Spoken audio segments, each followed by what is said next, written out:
और खड़े हो गए बलि। बलि ने सामने जाकर के चरण प्रक्षालन कर दिया, हरि बोल, चरण को धो दिया, चरणामृत का पान किया।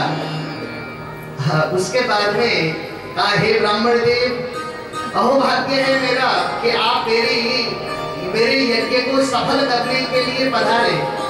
बोला महाराज बोलिए, आपको देख करके लगता है कि आपके परिवार वाले काफी गरीब हैं। मतलब शब्द भी यही था कि लगता है कि आपके परिवार वाले, विशेष करके आपके घर वाले कमजोर हैं। इतनी छोटी अवस्था में तुम भिक्षा के लिए निकल गए, भिक्षाटन करने के लिए। बोला महाराज ये बलि का राज्य है, तुमने नाम नहीं सुना होगा मेरा। एक बार तुम आ गए हो, अब दोबारा कभी भिक्षा मांगना नहीं पड़ेगा। बोलो महाराज क्या चाहिए? भगवान मुस्कुराए, अरे भैया गलत सोच रही है तुम, यहाँ यज्ञ हो रहा था, यज्ञ के दर्शन करने के लिए आया हूँ, न कि मांगने के लिए। कमंडल उठा लिया तो मांगने थोड़ा ही आया हूँ मैं तो दर्शन करने के लिए आया हूँ। बलि ने कहा क्षमा करें महाराज, त्यागी होता है उसको देने में ही आनंद है, जो त्यागी ना हो उसको देने में आनंद नहीं होता। बिन मांगे मोती मिले, मांगे मिले ना भीख। छोड़ दो मेरे भाई, मांगना, मांगने से क्या होगा, लेकिन मांगने से उतना ही प्राप्त होगा जितना मांगोगे। जो मांगा है आपने उतना ही तो मिलेगा, लेकिन आप कर्तव्य निष्ठा से आप उसी के बन जाइए, आपको जो चाहिए वो सब कुछ प्राप्त हो जाएगा, वो ज्यादा बड़ा है। तुम आए सब आइया, दुख गया सब दूर। हे गोविंद, भगवान से क्या, उनको पता नहीं है महाराज, सब भगवान को सब कुछ पता है। कई लोग कहते हैं ना, बोला कालास्पति गए थे, बोला गए क्या मांगा, और क्या मांगे तो उसको तो पता ही है सब कुछ पता है महाराज। तन की जाने, मन की जाने, जाने दिल की चोरी है। लेकिन एक सुंदर सी ब्राह्मण की कन्या देख करके आपका विवाह करवा दो। अब भगवान वामन मुस्कुराए। भगवान वामन ने कहा, रे महाराज तुम तो दूसरी बातों पे चले गए, शायद मैं तो अपने वाले को ही छोड़ के आ गया हूँ, यहाँ लक्ष्मी को छोड़ के ही यहाँ आया और तुम ब्याह कराने की बात करते हैं। महाराज मुझे नहीं लेनी है अब, यहाँ बोल दिया मैंने, नहीं। बोला नहीं महाराज, लेना तो पड़ेगा, लेना तो पड़ेगा। तब भगवान वामन कहते हैं बलि को, बलि तेरा मन अगर ज्यादा ही है देने का तो दे दे। बोला क्या दूं, क्या दूं? बोला वचन भरो, और वो वचन भी ऐसा होना चाहिए, अपने गुरु महाराज के पास जाकर के संकल्प करके फिर लूंगा। बलि को उस समय लगा छोटा तो है लेकिन खोटा भी है, जितना छोटा है उतना खोटा है। इसको क्या मतलब है भाई, दे दिया तो दे दिया। बोला बोलो क्या चाहिए? बोला नहीं महाराज, बोला क्या चाहिए बोलो तो सही। बोला महाराज मुझे खड़ा होने के लिए मेरे पांव के 3 पग जमीन चाहिए, केवल 3 पग जमीन।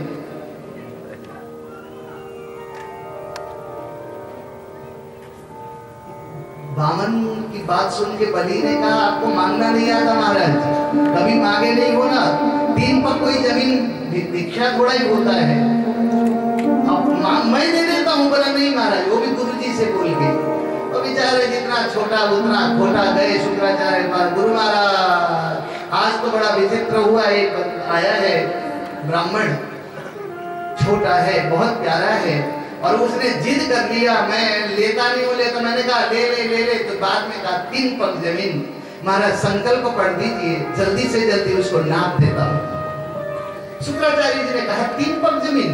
बोला कौन है लेने वाला? बोला वो वहां खड़ा है। शुक्राचार्य जी ने आंखें बंद करके देखा, शुक्राचार्य पहले बार इतने बच्चे की तरह रोने लग गए। बोला बेटा बैठ जा, बैठ जा, आज तक मैंने तुझे केवल दान की ही शिक्षा दी, तुम दानी बनो, लेकिन आज पहले बार कहता हूं कि बोल दे नहीं दूंगा। बोला गुरु महाराज क्या बोल रहे हो आप, आज तक आपने कभी नहीं कहा।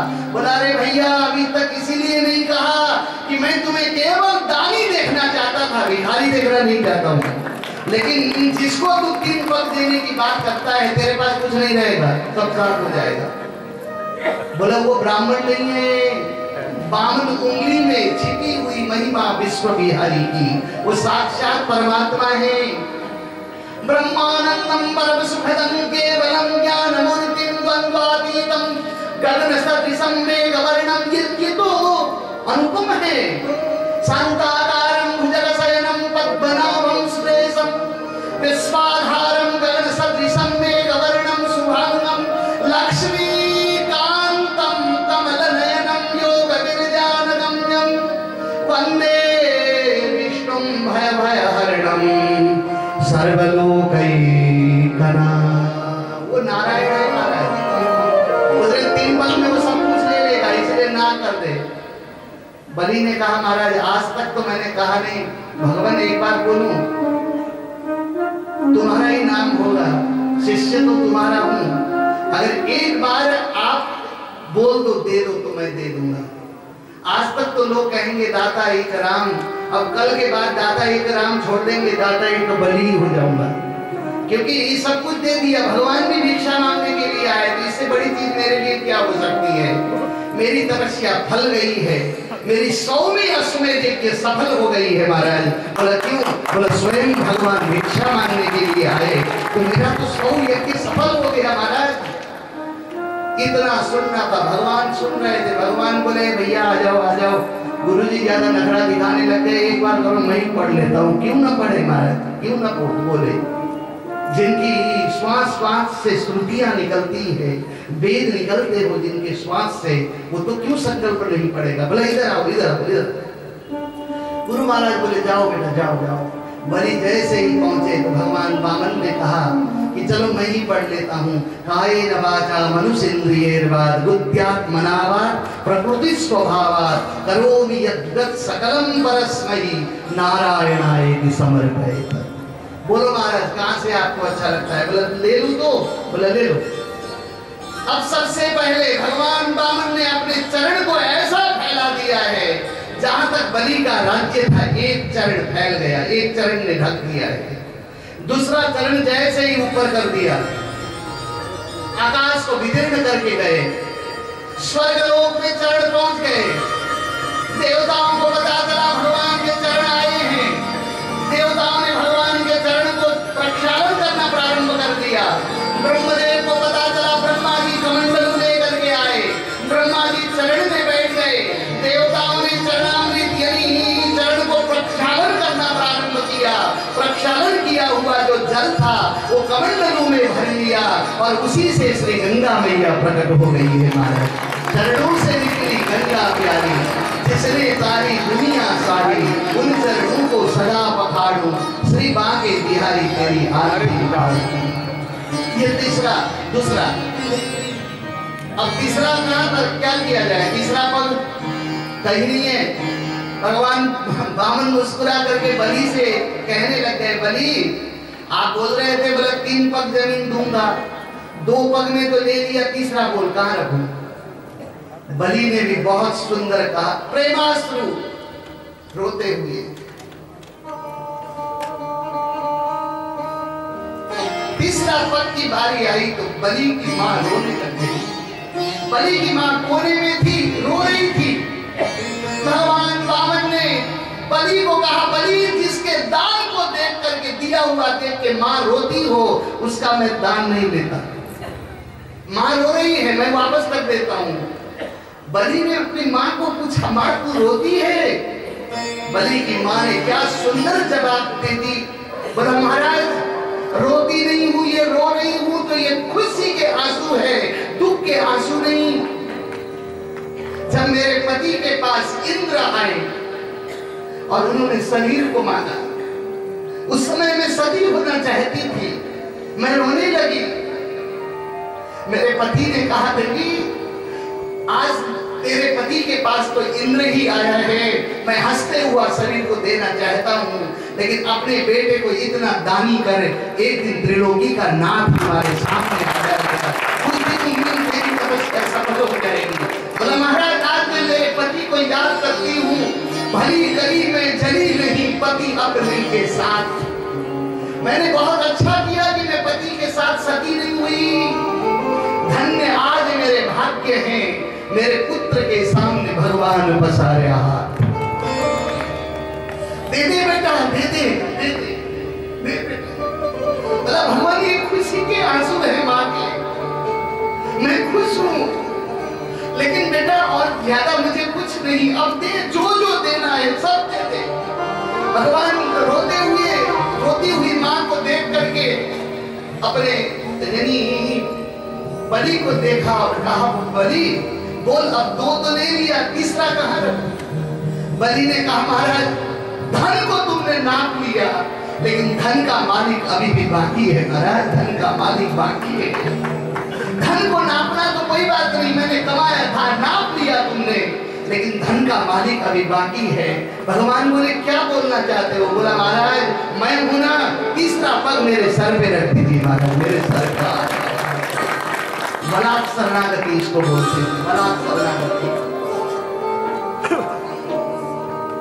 ययोत्तम श्लोक भवात् प्रलम्भनम् परम तृतीयं कुरु शिष्य निजम्।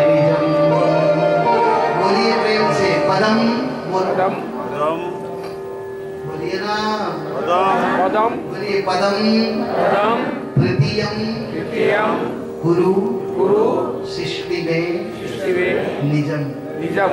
इसका भाव ये हुआ कि पदम तृतीयम गुरु शिष्टि में निजम। महाराज तीसरा पग रख दीजिए। बोला कहाँ रखूं? बोला मेरे सर पे रख दीजिए। पदम तृतीयम गुरु शिष्टि में निजम। भगवान ने रखा तो बाद में, पहले इसका नामकरण किया। बोले क्या? बोला बलात् शरणागति। ऐसी शरणागति बहुत कम लोगों की मिलती है महाराज, बलात् शरणागति। और सर पे रखा, सुतल लोक में भेज दिया। वही सुतल लोक में ही भगवान दरबान बन के बैठे, राज्य बना दिया, राज्य दिया। वहीं पर लक्ष्मी जी भी चली गई थी। यही तो इतिहास है। आप रक्षाबंधन करते हैं ना, रक्षाबंधन, रक्षा सूत्र, ये बड़ा महत्व उसी दिन से प्रारंभ हुआ है। लक्ष्मी खुद गई है और बलि ने ही बहन बना करके राखी बांधी थी। एनवद्दो हो बलि राजा दानवेंद्रो महाबलः तेन त्वं प्रतिबध्नामि रक्षा माचल माचल। ये तब से जाके ये प्रचलन हुआ है। हम उस देश के वासी हैं जिस देश में गंगा बहती है। गीता, गंगा, गौ, गायत्री और गुरु भारतीय संस्कृति के स्तंभ हैं। मेरे देश में राम और कृष्ण आए थे।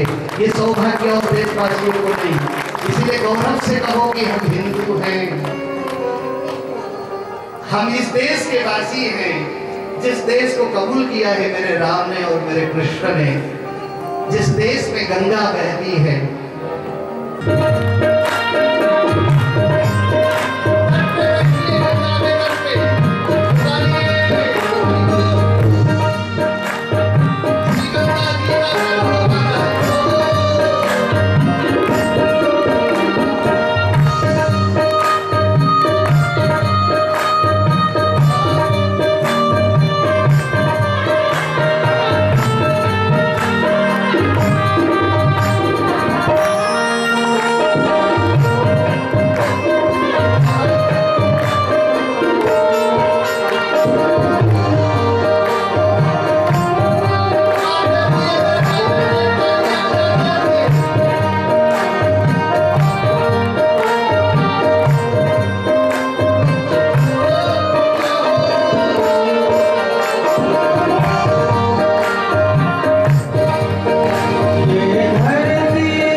मैं कर नहीं पाऊंगा।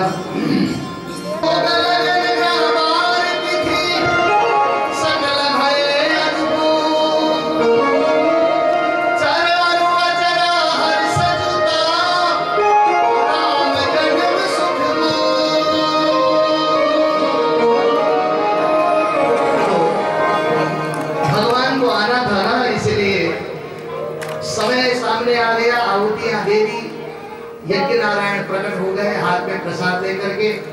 गुरु महाराज ने, श्रृंगी ऋषि ने गुरु महाराज को प्रसाद दिया। गुरु महाराज ने, वशिष्ठ जी ने प्रसाद को देखा, मंत्र पढ़ा, सर पे लगा दिया, राजा को दिया। बड़ा ध्यान देना, एक संत ने राजा का सम्मान कर दिया है, लेकिन राजा ने क्या किया ये जरा देखो महाराज। राजा ने उस संत का ही सम्मान कर दिया। सबसे बड़ा सम्मान तो वही होता है, एक संत का सम्मान ही राष्ट्र का सम्मान होता है। इसीलिए जो सम्मान किया है बड़ा, गुरु महाराज ये आपका ही है, आप ही रख लीजिए इसको। गुरु महाराज ने पुनः वशिष्ठ जी ने उसको सर पे लगाया और आशीर्वाद देकर के, राजन इसको ले लो और रानियों को बांट दो। 3 हिस्सा किया है उसका, एक हिस्सा कौशल्या को, एक कैकेयी को, एक सुमित्रा को। सुमित्रा छोटी है इसलिए भावमग्न हो गई। दोनों बहनों ने उस दोने का जो प्रसाद है हाथ पे ही रखा है।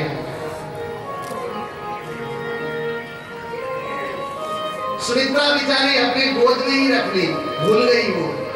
महाराज देख रही है, अपने गुरु को देख रही है, संत को देख रही है, यज्ञ मंडल को देख रही है, यज्ञ नारायण को देख रही है और प्रसन्न हो रही है, आनंदित हो रही थी।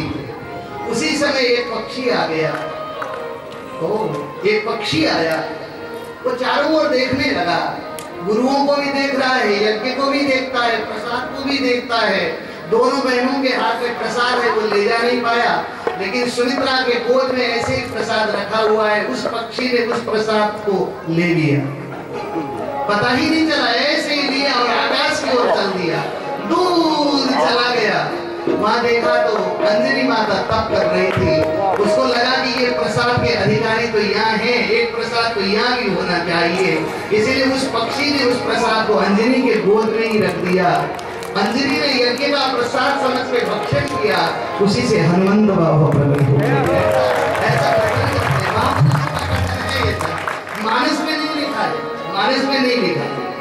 मैं पहले ही बोल देता हूँ कि कहीं तर्क न हो और हमारी बहनें कहीं बच्चों का यहाँ देखने लगे, ऐसा नहीं है, मानस में है नहीं। लेकिन ऐसे सिद्ध महापुरुष, भारत के प्रसिद्ध जो महापुरुष, जिनकी दिनचर्या ही जीवन ही केवल भक्ति में जीवन को व्यतीत कर दिया, ऐसे महापुरुषों के श्रीमुख से मैंने सुना है कि लगता भी ठीक है, उचित लगता है। इसलिए ये तीसरा जो प्रसाद था, अंजनी माता भक्षण करती है, उसी से हनुमंत बाबा प्रकट होते हैं। अब सुमित्रा को लगता है कि मुझे तो बच्चा नहीं होगा, क्योंकि मुझे तो प्रसाद मिला नहीं, यज्ञ का प्रसाद मुझे मिला नहीं। कौशल्या जी ने कहा, बहन तू छोटी है, हम बड़ी हैं, कोई टेंशन नहीं लेना, हमारा फर्ज बनता है। वो ये जो थोड़ा सा प्रसाद था उसका आधा किया, ले बहन तू ले। इतने में कई रोने लग गई, बोला बहन मैं भी बड़ी हूँ, तू छोटी है, बड़ी बहन दे रही है तो तेरा ही फर्ज बनता, मेरा फर्ज बनता है कि सबसे छोटी को ज्यादा मिलनी चाहिए। अपने हिस्से से भी दे दी, तू भी ले ले इसको। उसको 2 मिला, इनको 1 मिला। सुमित्रा रोती हुई बोली, हे विधाता, इन बहनों के स्नेह के कारण इसलिए रामचरितमानस जरूरी है। जीवन में एक बार निष्ठा बंद राम कथा को सुनो, जीवन को बिल्कुल एक नई मोड़ की ओर ले जाएगा। रामचरितमानस श्रवण से दृष्टि शुद्धि है और मन की शुद्धि है, ये दोनों चीज जरूरी है। दृष्टि शुद्धि भी जरूरी है और मन की शुद्धि भी जरूरी है। सुमित्रा ने कहा कि अगर इस प्रसाद के प्रताप से मेरे गर्भ से 2 बच्चे होते हैं तो मैं एक को कौशल्या के गोद में डाल दूंगी, एक को मैं कैकेयी के गोद में डाल दूंगी, मुझे कुछ नहीं चाहिए। यही से त्याग प्रारंभ हो गया। बोला एक को तो मैं कैकेयी के ही गोद में डाल दूंगी और एक को मैं कौशल्या जी के गोद में डाल दूंगी। महाराज मुझे नहीं चाहिए, मुझे तो इनकी खुशी ही सब कुछ। सचमुच में ऐसा ही हुआ महाराज। बाबा कहते हैं यहाँ पे रामचरितमानस में, जोग लगन ग्रहवार तिथि सकल भय अनुकूल, चररु अचर हर्ष जुता देखो राम जन्म सुखमो। जिस चौपाई के लिए सभी आनंदित होते हैं उस चौपाई की ओर जाते हैं। अपनी वाणी को पवित्र करिए। तुलसी कहीं नहीं कहते गाओ, मैं भी कहता हूँ अपनी वाणी को पवित्र करिए। जिस चौपाई में मेरे प्रभु पधारते हैं, नवमी है ना, भगवान को आना था, सारी तिथि सामने आ गई। प्रतिपदा, द्वितीया, तृतीया, चतुर्थी, पंचमी, षष्ठी, सप्तमी, अष्टमी, सब तिथि आ गई। अपना अपना महत्व तो बताया सबने। भगवान ने कहीं भी नहीं देखा, लेकिन भगवान की दृष्टि पड़ती है नवमी पर। भगवान खुद गए नवमी के पास, और जैसे ही नवमी के पास प्रभु पहुंचते हैं महाराज, क्या सुंदर भाव है मेरे भाई बहन, बहुत ही सुंदर भाव है यहाँ। भगवान पूछते हैं क्या बात है, क्या हुआ? बोला महाराज मेरी तिथि में शुभ काम नहीं होता है, इसीलिए। बोला नहीं होता है? बोला होने लग जाएगा भाई। नवमी उस तिथि को मैं नमस्कार करता हूँ जिस तिथि में मेरे प्रभु पधारे। तो प्रेम से गाओ, भाव से। हाँ, अपनी वाणी को पवित्र करिए। दो चौपाई गानी है, प्रेम से भाव से गाओ। रे नवमी तिथि मधुमास पुनीता, नवमी तिथि मधुमास पुनीता। देखिए आप और हम लोग जितने बैठे हैं, एक बार भाई से भाई को बोलूंगा आप मत गाना, बजा के तो धीरे धीरे भाई भी बजा। आप और हम लोग गाएंगे, देखकर सुनना चाहता हूँ आप गाते हैं। मैं पहले बोलता हूँ पीछे। नवमी तिथि मधुमास पुनीता,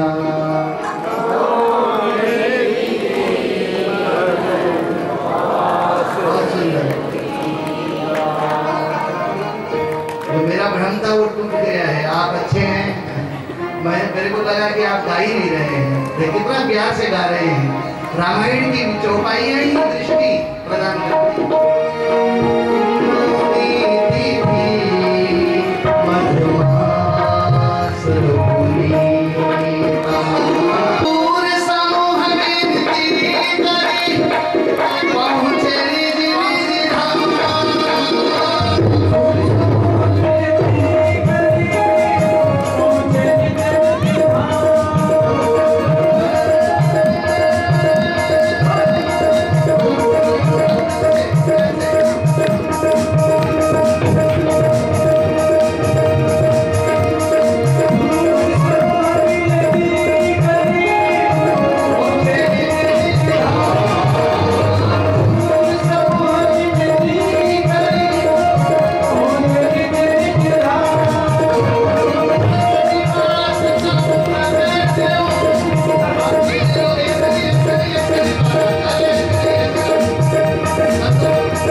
से श्रद्धा के साथ इस प्रकरण को गाया है, सुना है।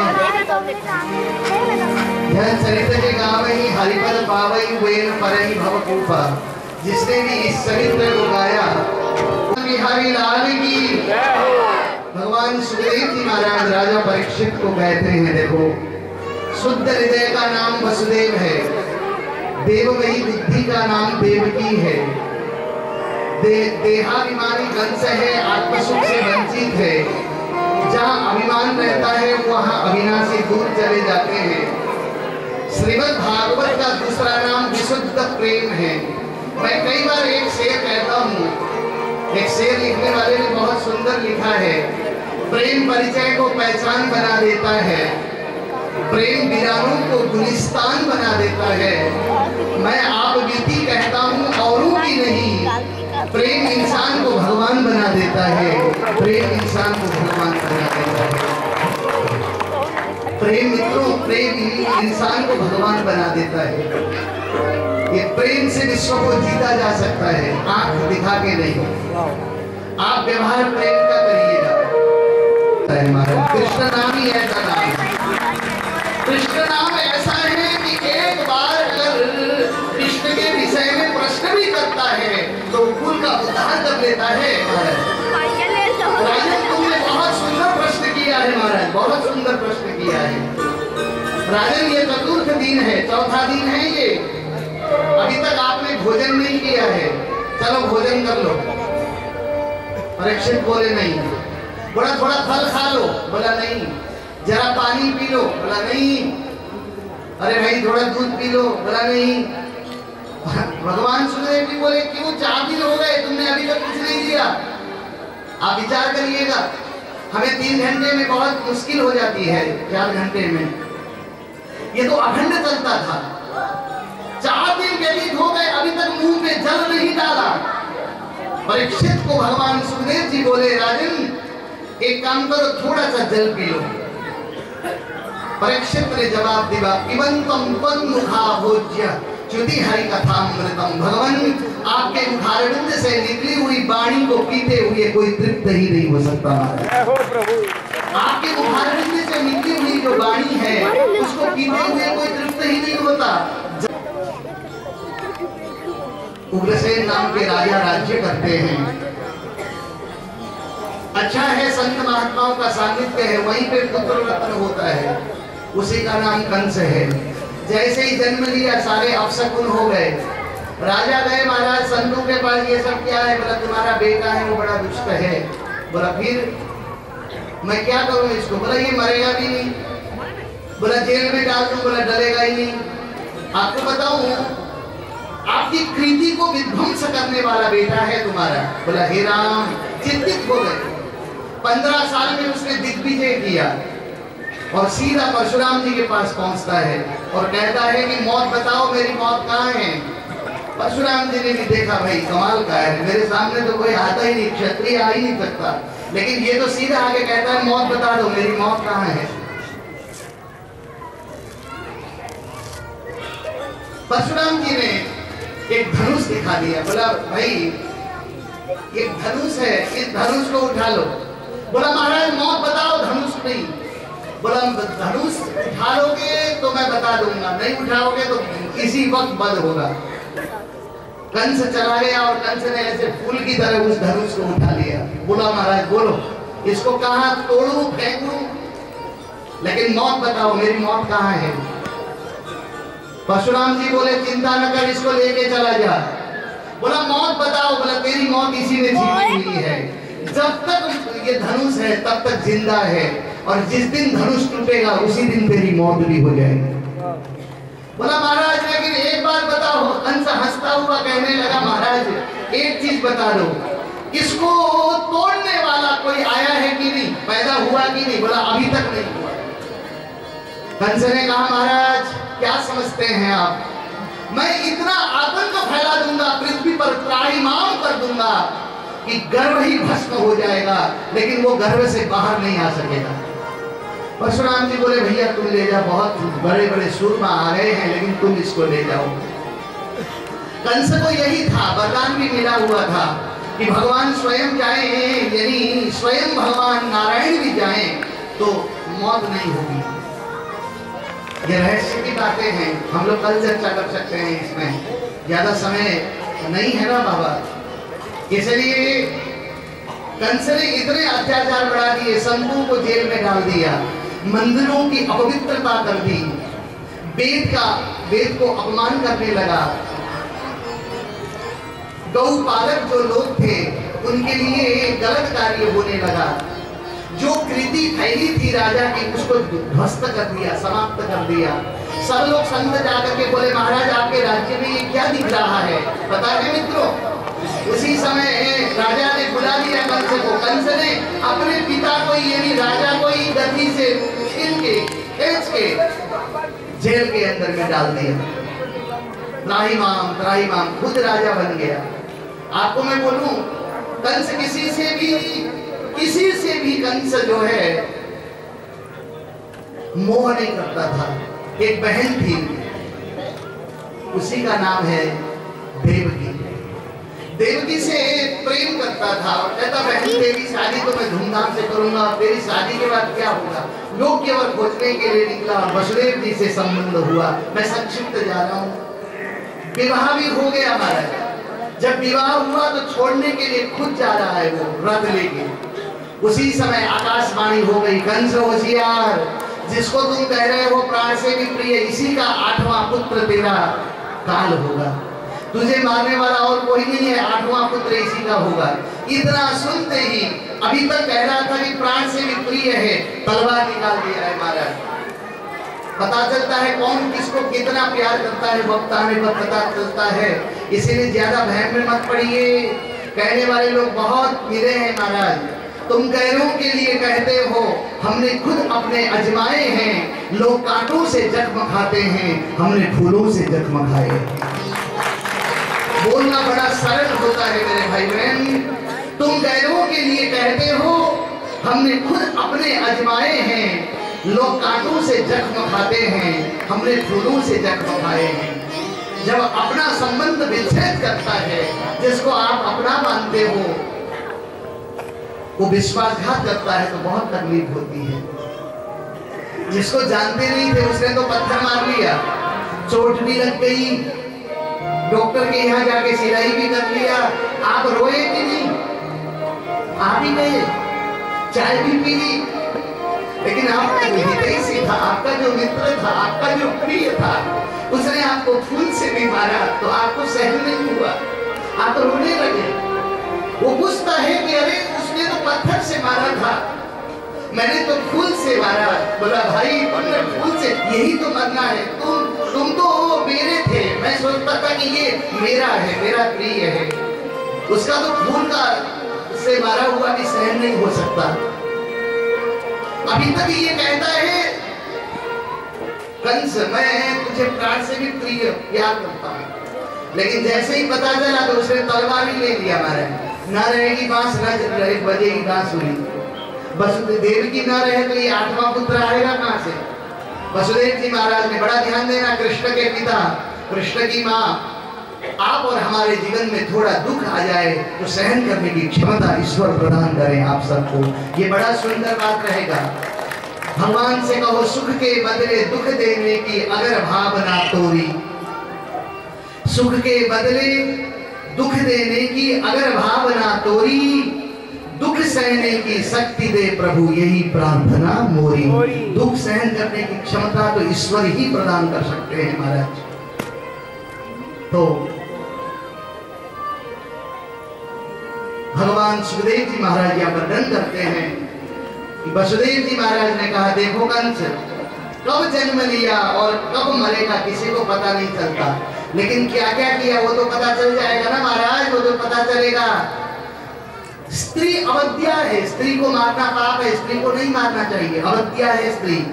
मैं बोल दूंगा महाराज, बोल दूंगा। आज 5-10 मिनट विलंब हो रहा है, हाँ, इसीलिए झांकी भी आज ऐसी है ना, कुछ 5 मिनट बाद मैं बोल दूंगा भाई को।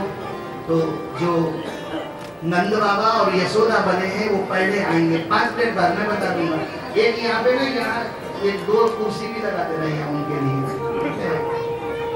और यही पे उनको, और मैं सारी चीज कर दूंगा। आप कोई बस शांति से सुनो, आप तो सुनो, ये मेरा काम है, वो मैं कर दूंगा। कोई भी विघ्न ना हो, किसी भी तरह से प्रेम भक्ति से सुन रहे हो सुनो।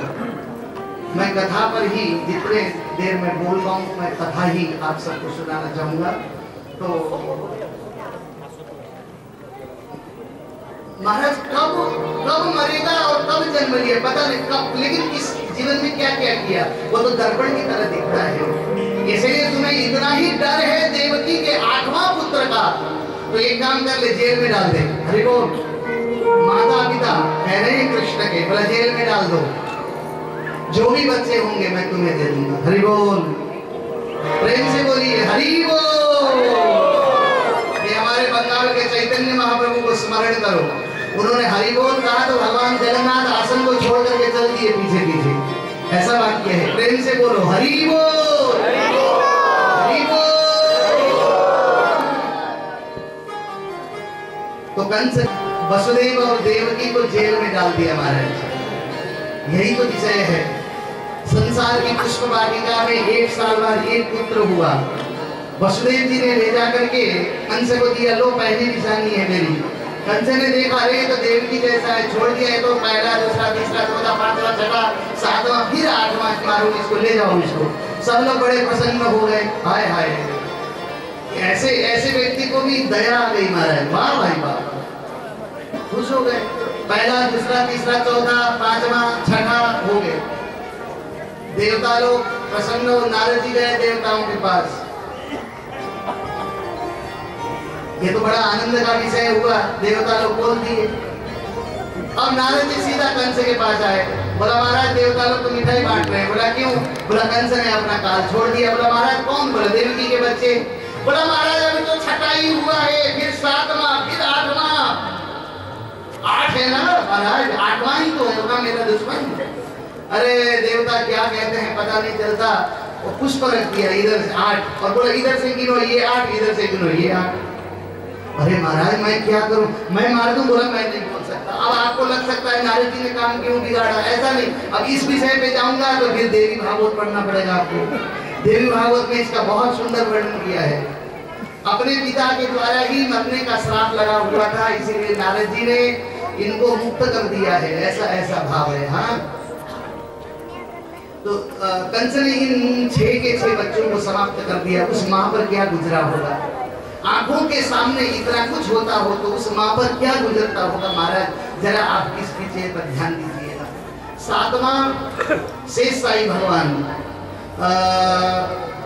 भगवान ने कहा कि भाई रामावतार में मैं छोटा भाई बना, बहुत तकलीफ पाया, इस बार बोले मैं बड़ा भाई बनना चाहता हूँ। बोले ठीक है, ज्ञानावतार, पुष्टिवतार, प्रेमावतार, और रोहिणी के गर्भ में प्रस्तावित कर दिया है 7वां गर्भ। कृष्ण जन्म से 1 साल पहले रोहिणी के गर्भ से दाऊ जी महाराज का जन्म हुआ। प्रेम से बोलिएगा हमारा, प्रेम से बोलिए दाऊ जी महाराज की। ही प्रभु ने सोचा माता यशोदा सौभाग्य, हरे कृष्णा कृष्ण कृष्णा हरे हरे हरे। ये आनंद का विषय है। कृष्ण ने जिस धूल पर खेलने की इच्छा हुई है गोविंद को, उसने श्री वृंदावन दिया है।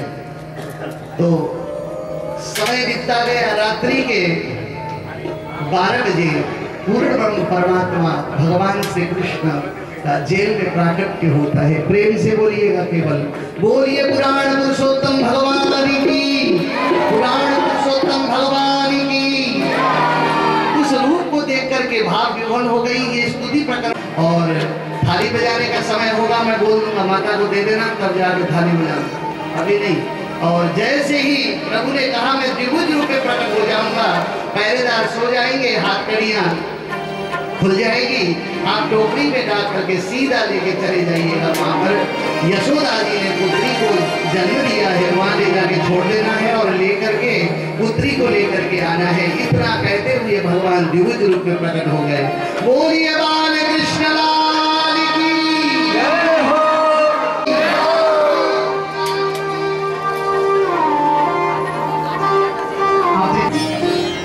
सागर में कोई भी गागर में सागर भर आया, सागर स्वयं नदी तक आया, सागर स्वयं नदी तक आया। सभी बैठिए, सब बैठ जाइए, कोई भी नहीं सुना, तालियां बजा दे मुझे ऐसे।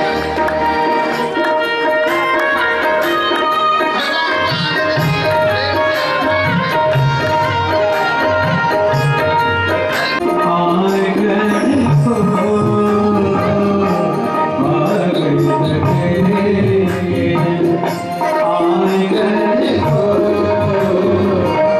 प्रेम से सखी